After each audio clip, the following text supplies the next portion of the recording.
welcome you to another episode of Hold My Cutter, coming your way from Burn by Rocky Patel here on the north side, just a couple of blocks away from PNC Park. Our guest is Joe Block, longtime broadcaster of all kinds of sports, but now 9 years with the Pittsburgh Pirates radio and television. And we always ask our guests to bring along a particular Rocky smoke that they like, and he selected the number 6. That's our featured smoke this episode. It's got the Honduran wrapper with the Honduran binder. It's a Honduran and Nicaraguan blend for filler. Gives you notes of vanilla and cocoa with hints of black pepper with spicy and nutty finishes. I know that's particularly something that you're fond of. Yeah, the nuttiness. It's very a bit nutty. It's a bit nutty. I figured that would be appropriate for me being here. Of course. Yeah, very, very appropriate. We've actually talked to Joe about his journey. It's just a fascinating episode that we had the first time, but now we want to pick up kind of where we left off, because we've talked to Joe about his minor league days and all the number of cities that he had, the number of license plates on his wall at home. We talked about getting the Dodgers gig, where you're doing some pre-game and post-game work with the Los Angeles Dodgers, and you find out shortly after you're married, is that right? That I proposed to my wife. Proposed to your wife. In a Pittsburgher, which is crazy. Right. Yeah. Full circle. Yeah. Yep. And 3 days later, get a call out of the clear blue sky that the LA Dodgers want me to come out. And what time of year was this? This is late January, I think it was early February. Oh, wait, no. When did I get engaged? No, late January, yeah. So now you're out of that gig. Yeah, so I said to the New Orleans Hornets at the time, I said, can I just quit in the middle of the season? I said, can you give us to the All-Star break, which was, I think, February 11th, 12th? Sure.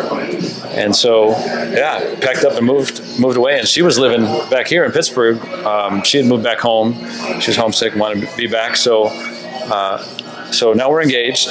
We're living on 2 separate coasts, and we're going to get married back here in Pittsburgh and then move out to LA. So what could go wrong? And what could go wrong? Well, as soon as we get back from our honeymoon, within a week's time, it turns out that the Dodgers had different ideas. They switched stations. What year is this, Joe, by the way? It was after the 2011 season. Okay. So we got married, Old St. Luke's Church in Scott Township, and then drove all the way out, me and her, in her little Jeep Cherokee, and moved on out to LA, and we had to basically figure out what we're going to do after that. How much fun was it doing the Dodgers? Did you like that gig? Oh, sure. Now, you talk about the Dodgers. Oh, man. Yeah. You must have gotten sick of all that winning. Oh, yes. Oh, my God. How many winning? They're sick of winning. How many hundreds of games did they win that year we were out there? Well, no, they were barely over 500, which still isn't bad. But they drew, it was like their worst attendance, I think, ever in LA. They had like 20,000 fans, 25,000 fans. Only 2.5 million, yeah. Well, for LA. Yeah, I know.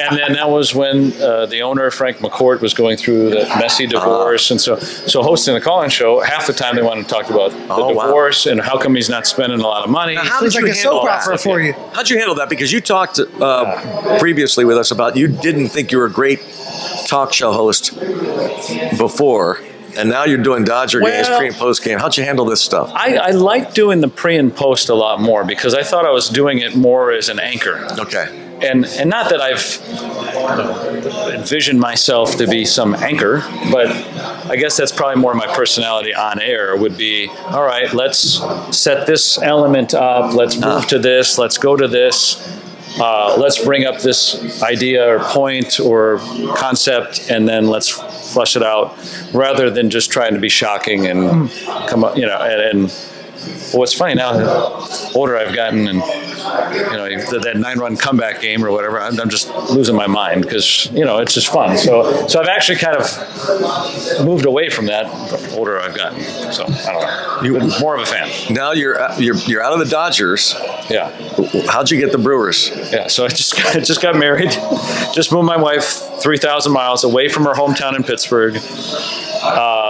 And welcome to baseball. Yeah. Wow. Yeah. But I mean, for no job. Yeah. No job even. So it wasn't like I'm some hot commodity free agent, or something like that. I had never called Major League Baseball games full time for money, and so I need my first job. I need to break in to the major leagues. And I had some interest from the Brewers before. And you're applying every year to different places. Yeah. So I'd known, we talked in the last episode, you can just click this link to. That's right. That's right. You can replay it. Nice plug. Yeah, yes. Nice plug. I don't know.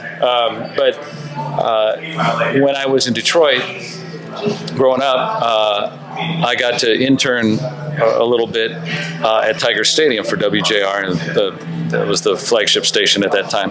And the PR guy was named Tyler Barnes, and Tyler Barnes still is, and at that time was vice president of communications with the Brewers, and we'd stay in touch a little bit. And he invited me to come out and interview for play-by-play job with Bob Uecker. And I said yes. And so part of the deal was, you go there and it's typical stuff. You interview, and with all the higher ups, the team president and some of the VPs, including Tyler, and it seemed to go well enough that they said, "Well, hey." You kind of know what this means. Would you like to have dinner with Bob Uecker? He's going to be your partner if you got this job. Would you? Yeah. But now Uecker lives in Arizona in the off season and in spring training. So they flew me from LA to Arizona and to have dinner at the old Don and Charlie's. Did you ever go to Don and Charlie's? Oh, you got to go to Don Charlie's. Well, it's gone now. It's gone. It's gone. Oh, yeah, man. Don Carson. They closed it down, and then someone robbed them with all the paraphernalia. Oh my goodness! It was this great place in Scottsdale. Had that's terrible. Wall-to-wall stuff from primarily the 70s and 80s, a little bit of 90s. All the people that have been in there, all the sports figures, and so we sit down and. He's got a seat there. It's like, oh my gosh, this is, Bob Uecker. And I used to watch Mr. Belvedere and WrestleMania. This is great,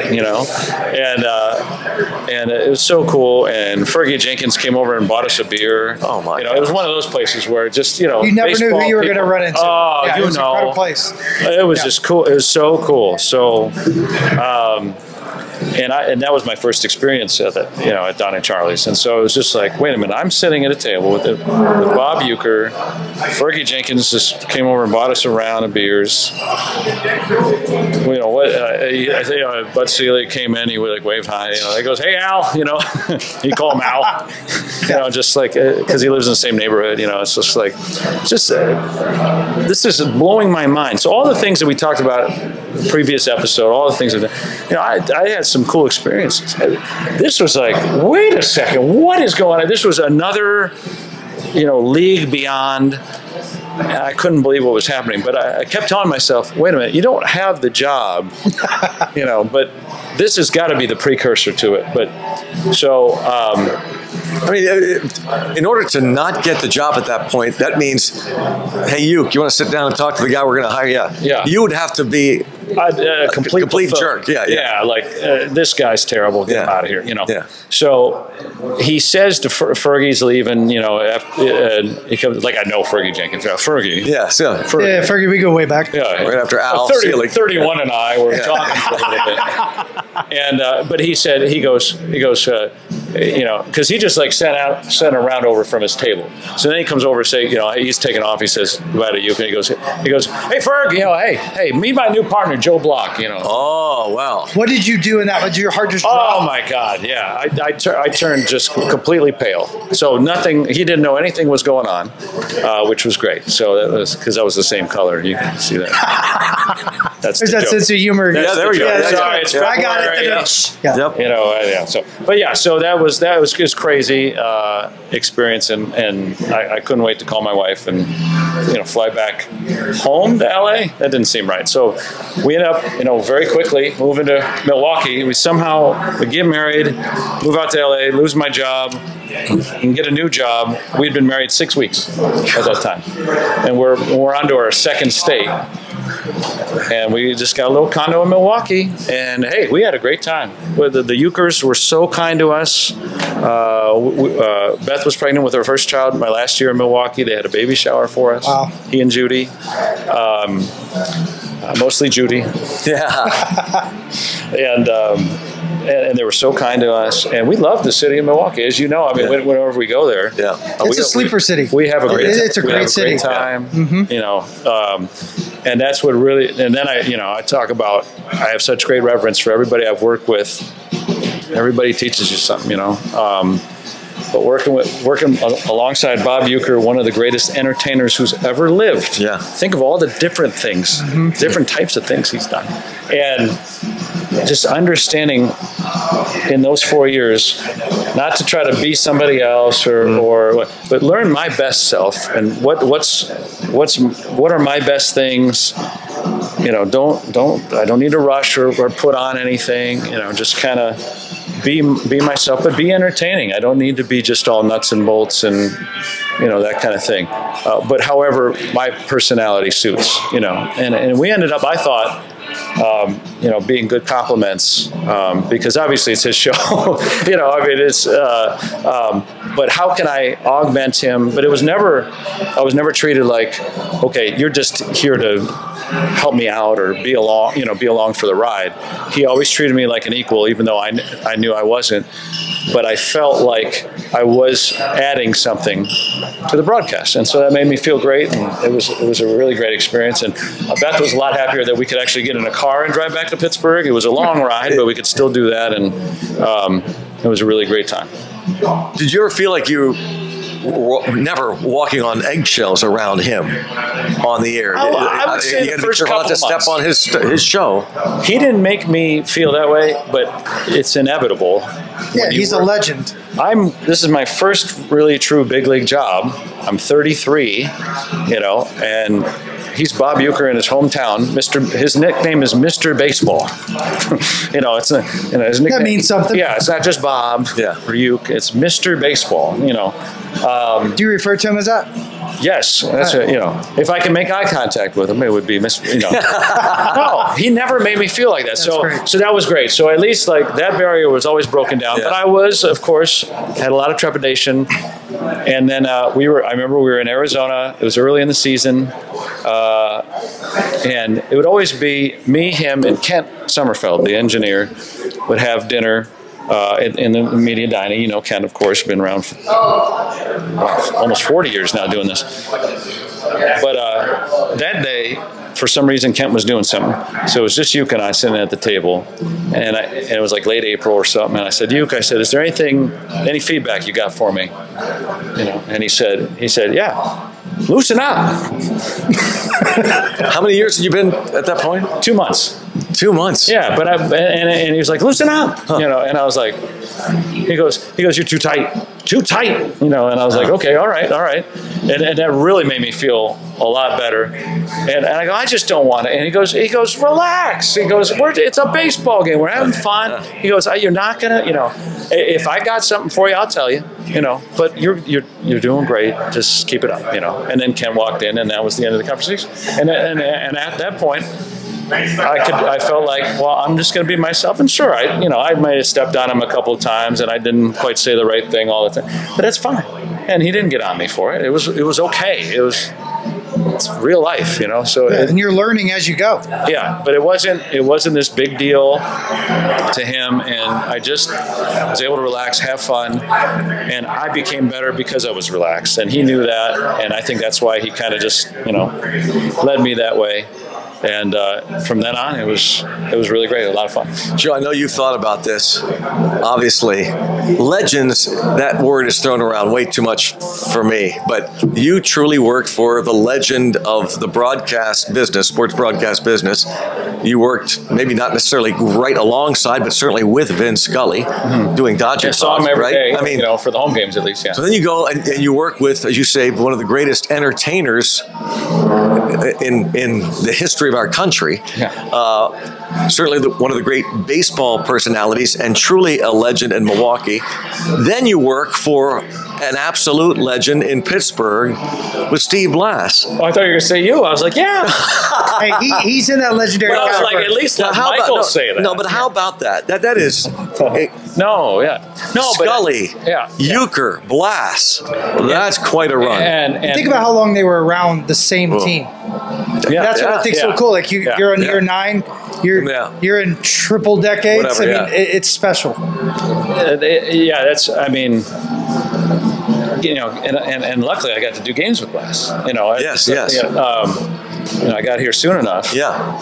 But you know, you guys, and I know our audience is the same way. I don't care if you're 25, 5, or 125. You love baseball, and you love everything. You know, the history of the game, whether you lived it or not. And so, just the stories with Steve, and he's so good at telling stories, and that's and I just wanted to tap into that. I was so eager from day one. You know, tell us about this or that or that, and he would, very obliging with that stuff, whether it was on or off the air, and so I was just a sponge working with him because sometimes I just forget we were on the air too. That means it's really good. You know what I mean? Because you just get going, and I'm like, wow, that's wait.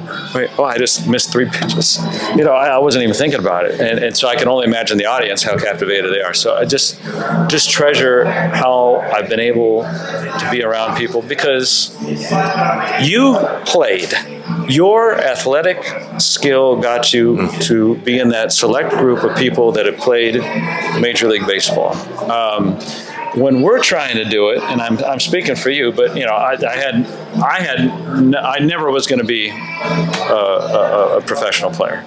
So I'm on the outside looking in. The only way I'm going to get in is if I can ever announce games. And yes, it's an exclusive club because there's only so many jobs and that kind of thing. But like, what right do I have to be with all these people who have played? It's a skill that's so difficult to achieve.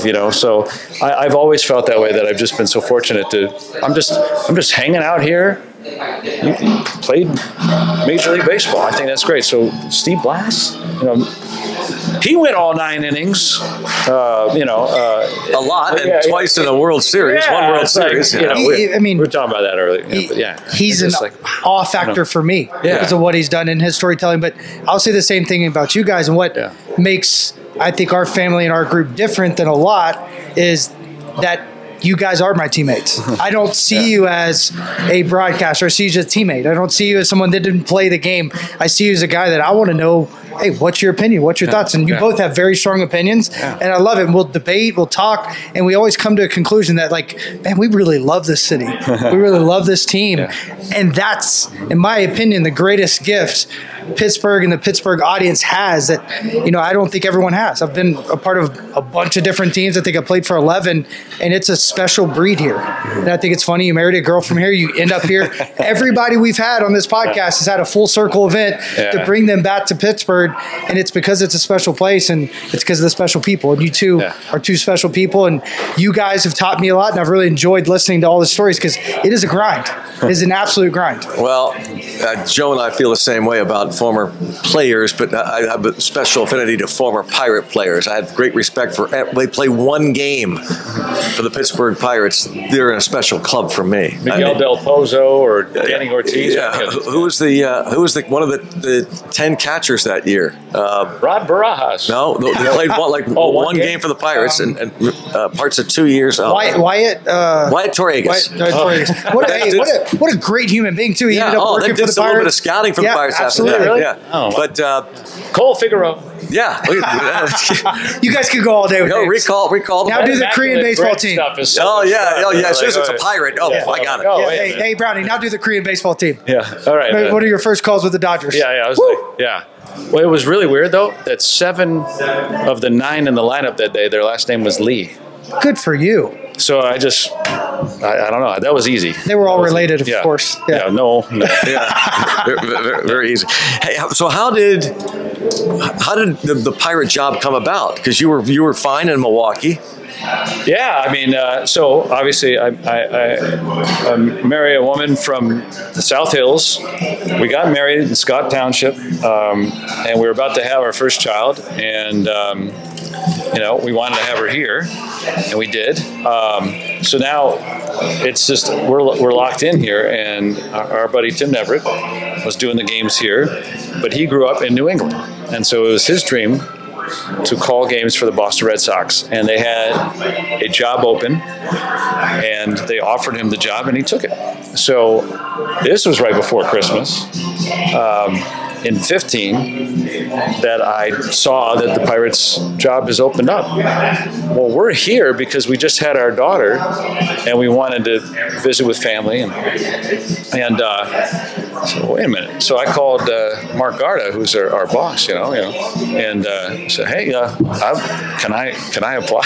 I'm here if you want to interview me." It's like I'll be there in 10 minutes. It's like Christmas, It's like so we had to get through the holidays, and then the process began. But I was able to request and get an interview, and so that was great. And I know, Brownie, you were integral in giving your 2 cents, which carried a lot of weight, and luckily I had a lot of support from the guys, and that was cool to be in the division. We'd already had lunch and talked, and once in a while, if they wanted to come in and have a coffee or something, whatever. Bob Uecker had a big coffee chest of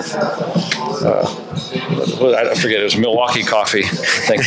Not this. Yeah, not this coffee. No, not this coffee. Yeah, we've been enjoying here. Great coffee. Yep. How many hours have we been here now? It's good coffee. Just good. It's good. Decaf. Yeah. So it opens up, and then I end up getting the job. We just stuck around town too. We were going to go back to Milwaukee, and it's like, well, you might need to interview. You might, so we had all our stuff. Once again, another sacrifice. So we have all our stuff here, and I got a baby, and we're just hanging out, and then it's like, oh my gosh, this is really, really great. So I just go back to Milwaukee, pick up our stuff, and come on back and start a season. It's like, well, wait a minute, we get to live here forever. So my 3 kids all born here. We got married here. Wife grew up here. What did Beth and the family think when you landed this job? Well, this is a personal story, but I'll share it. So we talked earlier about when we started this episode about we're going out to LA. So baseball season ended. We got married late October, and then a few days later we're going to drive out to LA. Newly, just married a few days prior, and she's crying. She's on her childhood bed in her childhood room in her parents' house. And it's her dad consoling her, and I'm there, and we're gonna leave at 5 a.m, and it's and he's just rubbing her back and saying it's gonna be okay. She's scared, it's like, I just got married. We're gonna move 3,000 miles. She was homesick. That's why she moved back. So that's why she had moved back to back from New Orleans to Pittsburgh to begin with. But she was gonna do it because we're a team and we're gonna go for it. Kind of It's thing. incredible. But clearly, it was a very difficult sacrifice for her. And I told her dad, I said, I'll bring her back in 4 years. Come on. I swear to God, I said that. And it was 4 years later, add a month or so, or whatever, and then we're back.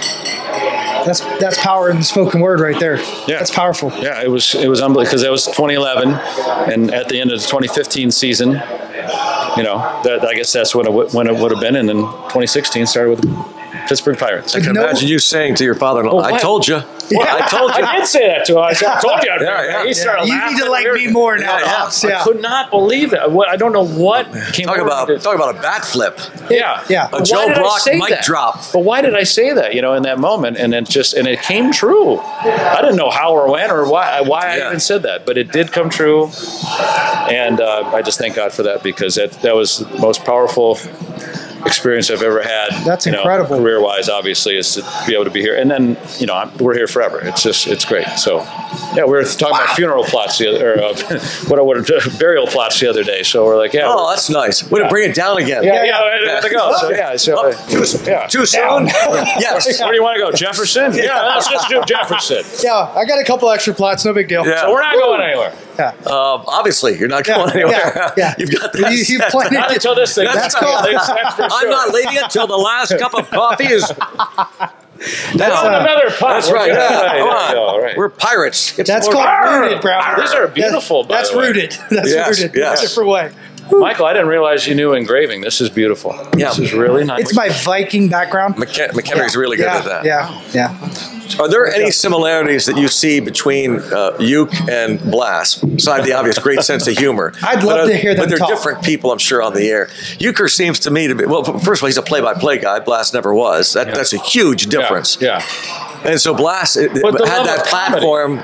The level of comedy and making people laugh. Oh my gosh. And enjoying yourself and just enjoying life and baseball. Yes. Oh and my goodness. Don't take it too seriously. Yeah. So I was privy to and enjoyed, and you would love this, to have been a fly on the wall. So you were talking before about when we started the previous episode about Ernie Harwell would come in and talk to you, or whatever. That's a common thing. Broadcasters would come in. We'll have a little chat with the opposing team, be friendly, and so Blass would always come in and talk to Uecker. But Blass is armed with a joke, or two, or three, or four. He's always ready. Still to today. He's always got a new one. He called me this winter. I'm sure he does. Yeah. He called me this winter just to tell me a joke. Yeah. He didn't say anything other than the joke. And that was the end of the conversation. Hang up, and that's that. And I was like, that was a good joke. That was great. It was a good joke. I laughed. It was very heartily. Yeah.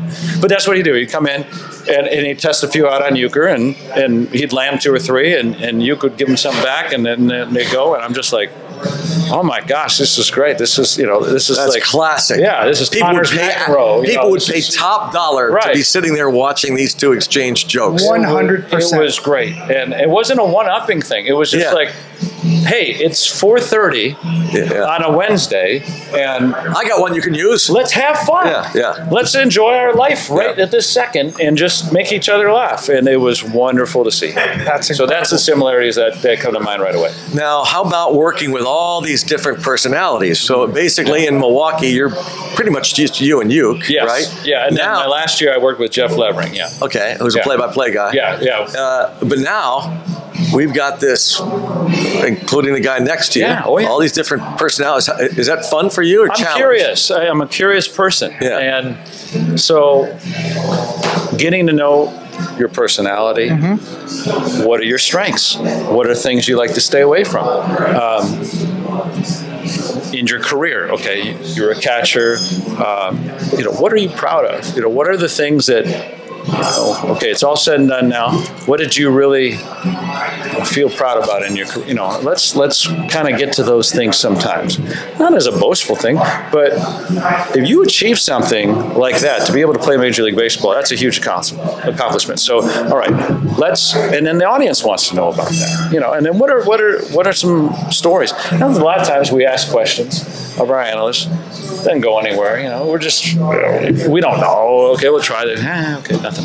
But sometimes, you really tap into something, and the audience benefits because they hear a great adage or some insight and then we learn too. We learn 100%. too. It's like, I never thought about that. Yeah. Oh wow, because you were behind the plate, and you saw that cutter just late movement on a Melanson cutter or what. It's like, well, what is late movement? Or like, what do you really mean by that? Holy crap! Like you can't perceive it. No, you can't see it. From the hitter cannot see it. I can see it because I'm behind the plate, but the hitter can't see it. What? And I never think. You don't think of that kind of stuff. Well done with the cutter, by the way. Yeah, well done. I see that plug. Hold my cutter. Hold my cutter. And sometimes that's the name of the podcast. He just did that for us. Thank you. It's the cutter of the cigars and the cutter of the pitch. Yeah. So I don't normally. Yes. You guys probably don't know this about me, but I just spoke recently, and I said the one regret I have in my career is I didn't enjoy the moment. I didn't embrace what was happening.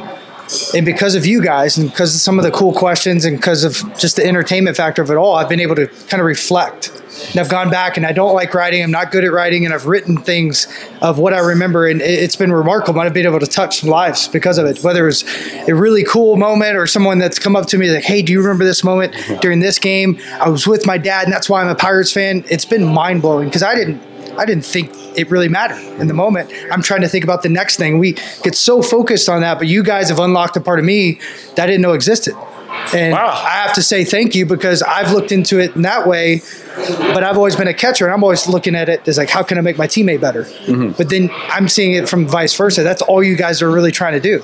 So it's a perfect combo for me to learn and grow. And I've learned so much from you guys just seeing how you kind of play those different personalities, because I enjoy you guys for different reasons, for the same reasons, and it's been a joy. And I don't think if you're not in this game, maybe you don't realize how good it is, but it's incredible. Well, I also think it goes back to what we were saying earlier. And it's not luck, because I think the Pirates and Mark Garda and the people at the radio station and Sportsnet Pittsburgh, it's intentional that you get not only good analysts but good people who like each other. Because I think that's people have asked me about what makes a good broadcast, and it's the technical stuff. You got to get it right. We've talked to others about that, how you present a broadcast and your styles and so on. But I grew up listening to guys like Harry Callis and Richie Ashburn of the Philadelphia Phillies. They were a team for decades.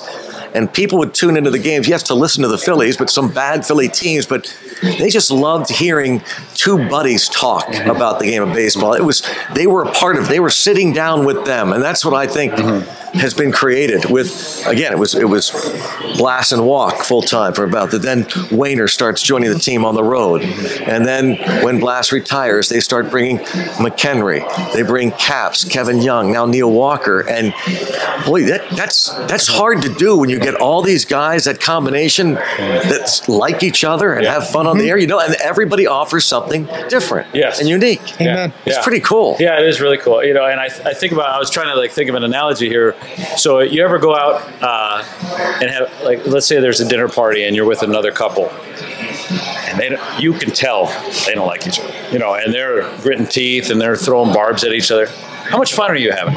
And then you go out with another couple, and they're into each other, and they're into what you're saying. They're laughing, and you're laughing, and there's good energy. I liken it to that, because it's like, well said. If you and I are sitting there and we're gritting our teeth at each other, like, just get me through this inning, it's gonna show. It's gonna carry over the air, and no one's gonna have a good time. And what's the point? And there are teams, by the way, that we won't not necessarily to name names, but I know them, you know them, who are like that.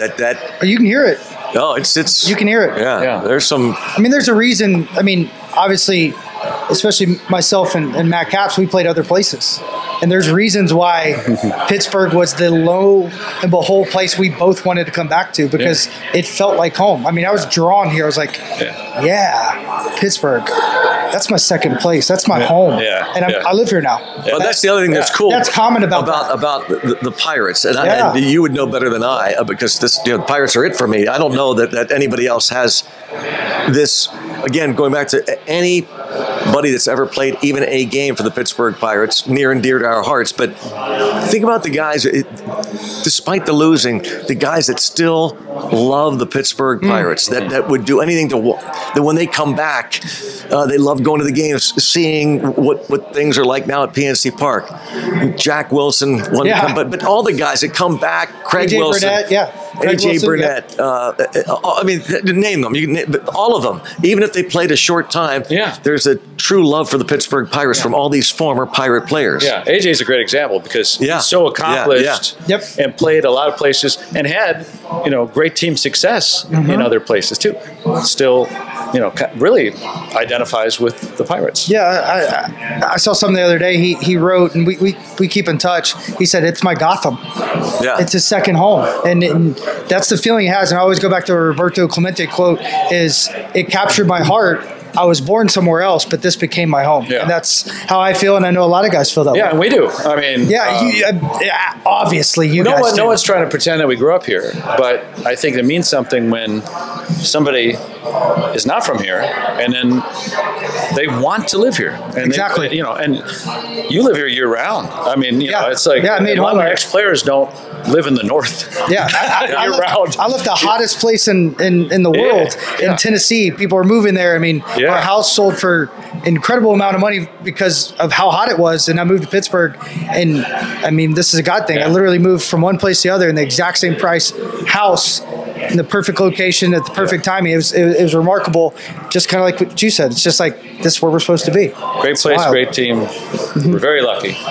Michael was curious before we even started recording this about your preparation. I was. Heard you're deep into your preparation. I've seen it.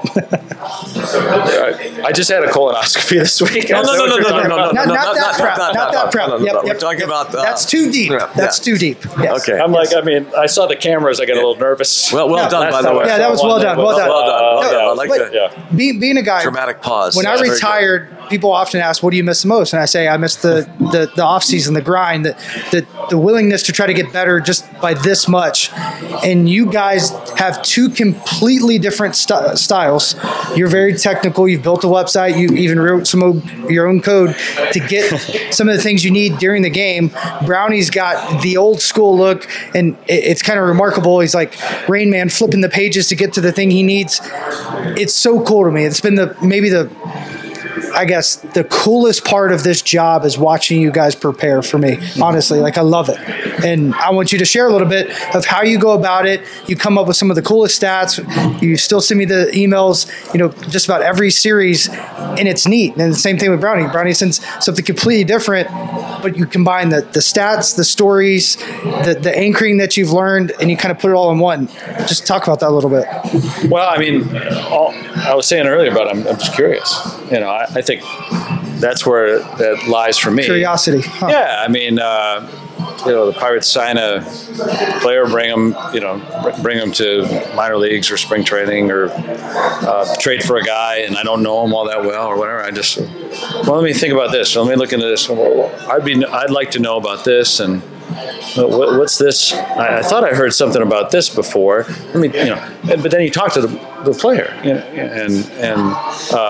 I like to talk to the opposing players as well, cross-reference sometimes, ask them about the Pirates players, and get a feel for maybe what they think. And maybe that doesn't come out on the air. I don't say, I talked to Joey Votto about Carlos Santana's defensive ability or something, but and I just bring that up as an example, but I might, or what's it like to face a Pirates pitcher, for instance, or things like that. So that kind of stuff leaks in, and as you know, when you do that, or if you let's say you find a statistic, whatever.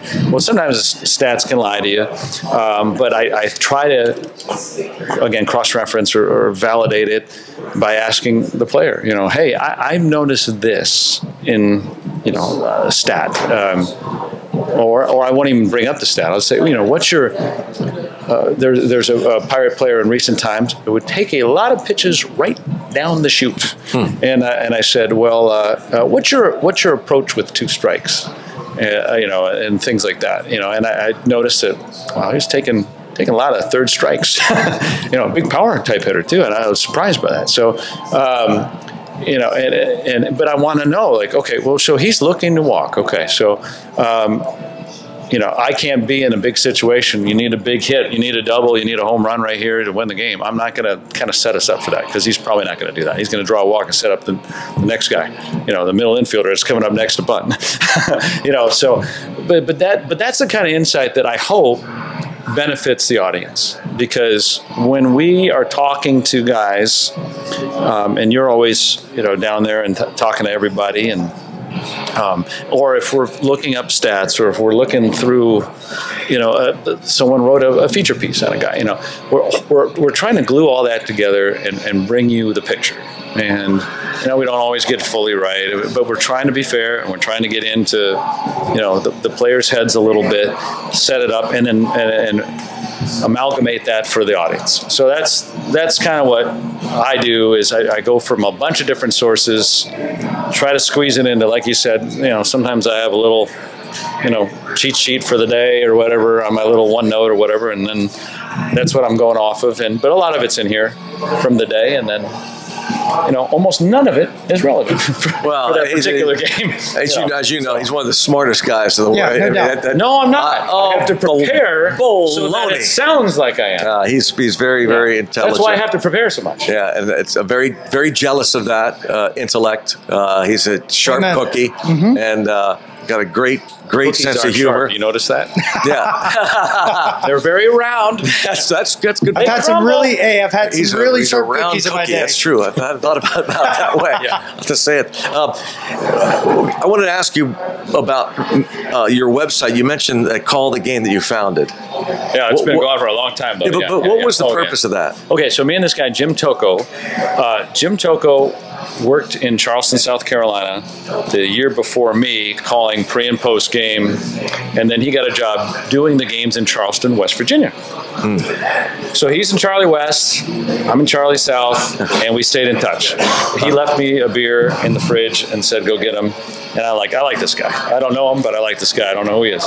But we got in touch, and then at the end of that first season in 2000 in Charleston, I drove up to the other Charleston and met him, and we went to Shoney's and had a few pops. Shoney's. And, that's all I could afford. I ate liver and onions that day. I remember that. It was the cheapest thing on the first menu. time? Oh, no. Big liver and onion guy?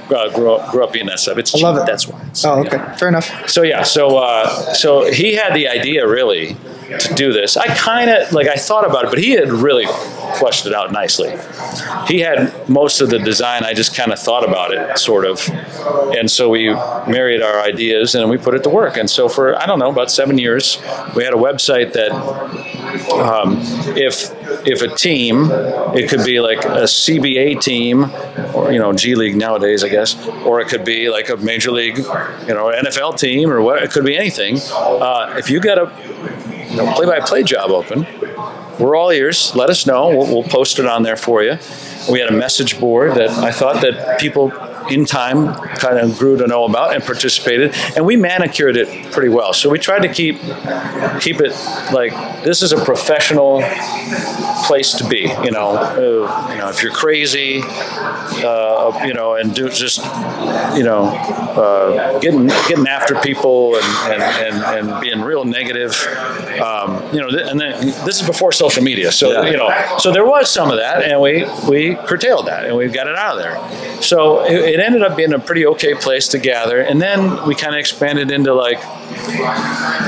we'd interview prominent people in the business.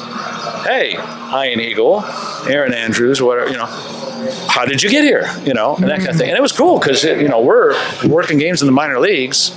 We're just naturally excited to talk with these people. And I couldn't believe, I just reach out to people, strangers, so accommodating and, genuinely wanted to help. And so many times they say, well, hey, you keep in touch with me and let me know how you're doing. So I ended up, and it really wasn't the aim, but I ended up, and Jim did too,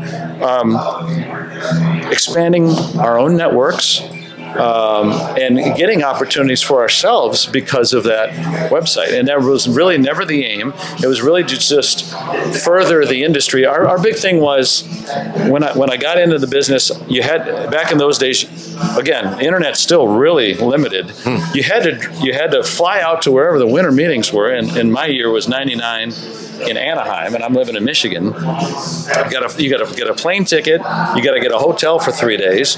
You gotta, buy at least, one suit, and 3 different shirts and 3 different ties, and interview with all these people, and then fly back, and then cross your fingers that hope somebody calls you. And I said, there got to be a better way than this. So, the internet's really starting to come up in the early 2000s. And so that's why we're like, hey, look, all the jobs are right here. We'll put them on our website. It's all free. Everything was free. There's no... How'd you make money on it? Well, we sold ads, but it wasn't like, this massage parlor or something, or whatever. It was like legit stuff. Yeah, it was like Bob Carpenter's scorebook. Oh, right. Sponsor of ours, like Bob Carpenter. And then I got to know Bob Carpenter, which was great. It's like, oh, what an awesome guy. And he gives us a few bucks, and we sell a whole bunch of his scorebooks for him. It was, because it's what a dedicated audience this is. So that kind of stuff, and we talk to young guys all the time. Hey,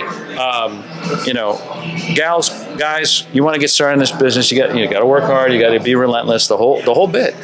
I was very fortunate that I met somebody that had a similar kind of dream, and it was right at the right time. It was just at the internet really started to take off, so there wasn't this anywhere, or at least then it wasn't good anywhere, or I didn't know of it. So we were able to do that. Now in 2024, you can't, come up with things on the internet. Everything's been done probably. So, but there are always ways to figure out something that's a little bit different or maybe unique and can get you separated from the pack, I guess, and inadvertently that was for us.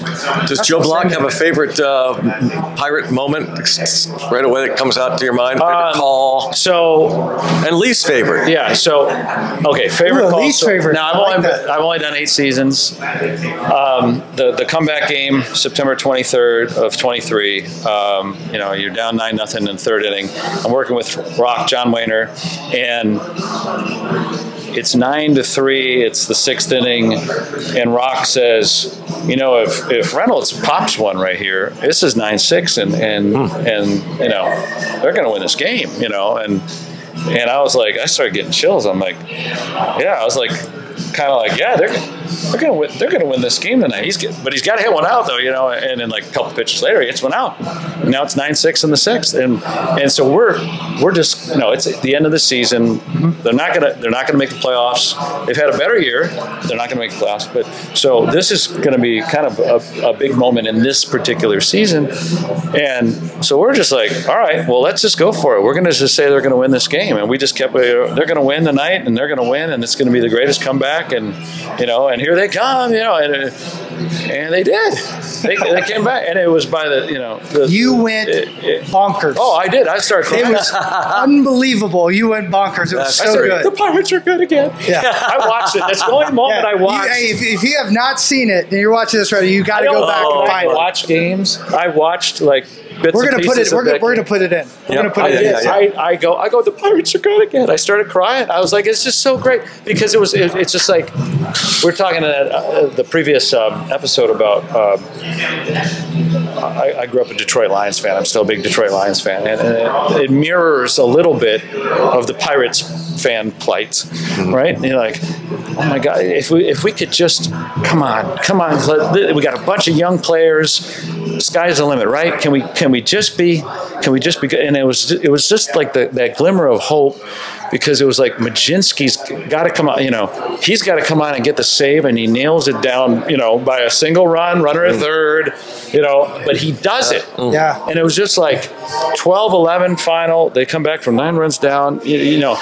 How easy could it have been? He throws a wild pitch, game's tie, they lose in extra innings, and you just go, well, he's young, And what a moment for him. But he got over the, and this team got over the hump, and it was like, I hope it's a precursor to 24 being a great year, and I hope that everybody enjoyed that half as much as we did, because it was such a great time to be a Pirate. I said that night too, because it was. Yeah, it was incredible. Yeah, it was incredible. We'll save the worst moment for a later episode, because that's too good a finish. Yes, that was a great finish. Because there are no worst moments, no bad moments. Yes, sir. Here, give me it's all been good. It's all been great. It's been great. What is Joe Block, who is as sharp as a knife. Sharp as a. He's one sharp knife. Sharp as a rubber ball. I won't say sharp cookie again. Only Joe thinks about cookie being round and it crumbled. Yeah. You're sharp. Anyway, thanks. You're sharp knife. Yeah. Thank you so much. Another toast. You want another coffee? Toast? Another coffee. Decaf after hours. Another episode of Hold My Cutter.